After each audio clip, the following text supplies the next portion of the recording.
What is going on, guys? Today I'm going to be going over my 2020 rod and reel arsenal for you guys. I don't have much. I'm definitely going to upgrade it next year coming up here, but for now I'm going to throw these setups one more year just so I can get a little bit more use out of them.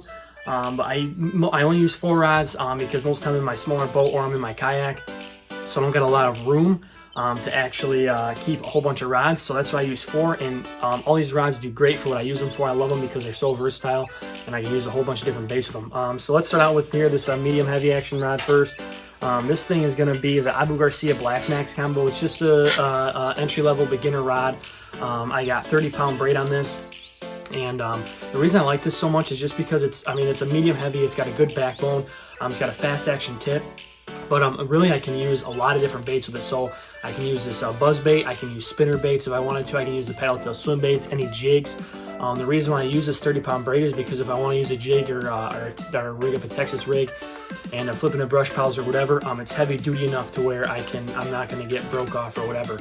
But it's also light enough and small enough diameter to where I can use these buzz baits and just reel a little bit quicker because the line does sink, but that's all right. This reel is a 6.4 to 1 ratio reel, and it's just a good all-around small. It's not to the 7 gear ratio rod, so it's a little bit slower, but it's still is perfect for everything I can use it for. I don't really want to trade this rod. I want to get almost the same identical rod and reel, but just like an upgraded version. Figure out something else I like and a little bit more high quality, more expensive a little bit. I'm looking at $200 per rod and reel.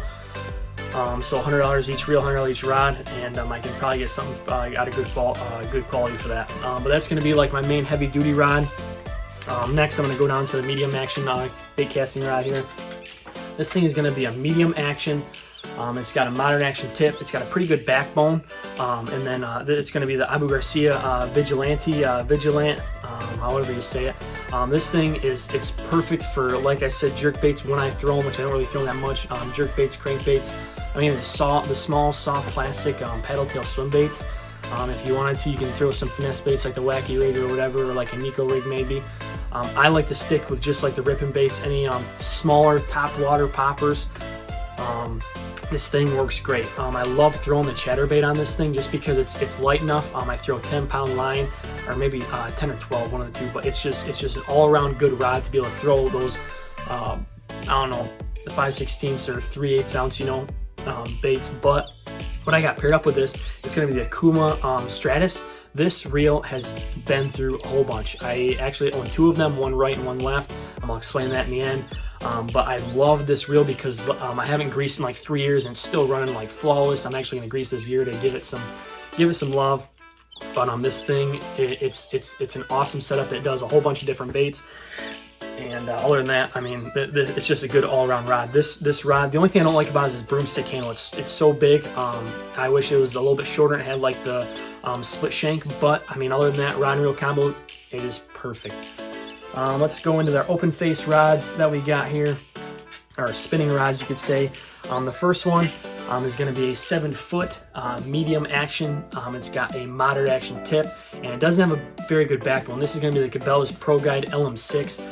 It was just a cheap rod. I think it was like $40, and the reel was $40. It's a good rod for what I use it for, but if you want to use it for anything else, I wouldn't recommend it. Most of the time I just use it for finesse. So what I got on here right now is a drop shot. And I like just using those small finesse presentations.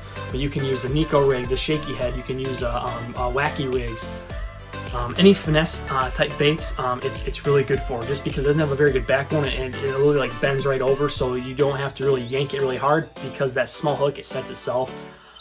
But I got it paired up with a Shimano Syncoport. I don't really know how to say it, but this thing is freaking perfect. It's got like this little lever right here where all you gotta do is flick it up and it'll fling the bail open, and I love that about this reel.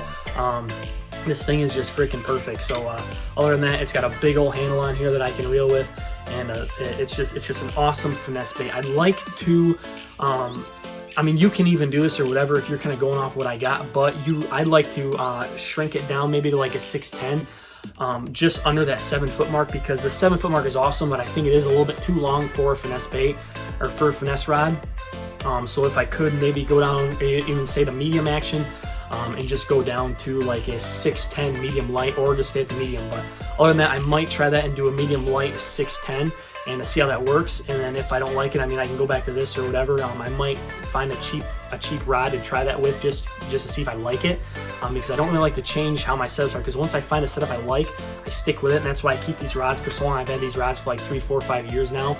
That's why I don't really like to change up my stuff, because when the stuff works, I like to keep it. So let's move on to our last rod that I got here, guys. I know I'm going kind of quick, but I know you guys get kind of bored with all this stuff. I got one more rod I like to just use for kayak fishing. I don't really carry it with me unless maybe I'm on the bank, walking the bank.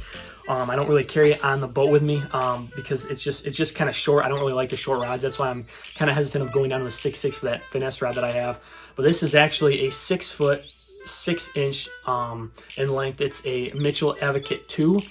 And it's a cheap rod. I've had it for, like I said, 5 years probably. I love the rod because it's whenever I'm in my kayak fishing the river, it's so short that if I get stuck in any trees, I can't get stuck in any trees or anything because it's just so short, and I can literally all I do is fish this Ned rig on here.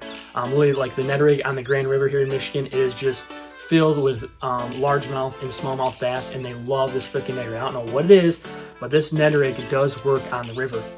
Now I actually make these Ned heads. I actually have to do a little update. I bought the wrong hook, but I love these Ned heads. I actually want to get with Lifted Jigs and buy some of their EWG Ned heads that they got, because they actually have the EWG hook and it covers the hook so they can be all weedless.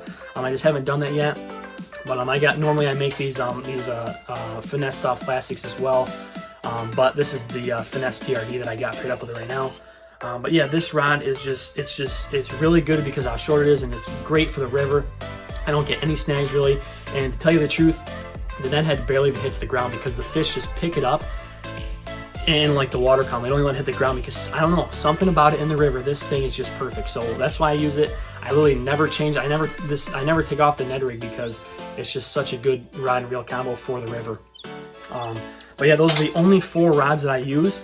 I know it's kind of weird, but I mean, it works for me because I'm in the kayak or I'm in a small boat or I'm walking the bank. So when I'm on the bank, I've got a backpack. I've got one rod in each side of my backpack, and I got one that I'm casting with. And then if I need to, I can switch anything out. Other than that, I want to hear what you guys are using. If you guys have any recommendations on what I should get next fall here, next winter, I'm gonna be looking for some deals. So let me know what you guys use. If you guys use the rods like me and you guys have a whole bunch of different baits that you guys can use on them, let me know what you guys are using, because I really like to see what's out there. I really don't know what to pick because I really haven't been looking at all the rods. I've been looking at reviews and stuff or whatever, but I'm kind of like, there's just so much stuff nowadays. I don't really know what to get and what to look for. So if you guys have any recommendations, let me know. And also let me know what baits you guys are throwing on your rods come this spring. We're in Michigan here, so the spawn is here. The spawn's coming up. The pre-spawn is pretty much here. We're in March, and then we got April, and we got May and June for the spawn. So other than that, stick around, guys. Stay tuned. I got more videos coming up. I'm still stuck at home being a bum. I got 2 weeks until I got 1 more week until I can talk to the doctor to make sure I'm good and clear. If you guys don't know what's going on, I had to have surgery. If you guys want to hear more, check out my last video. That video is actually uploading. Other than that, that's it for you guys. 2020 rod arsenal setup. If you guys liked what you see, hit the comment button or hit the like button and hit the comment button and tell me what you guys are using. Other than that, give me a big old subscribe, hit that notification bell, and I will see you guys in the next video. Thank you.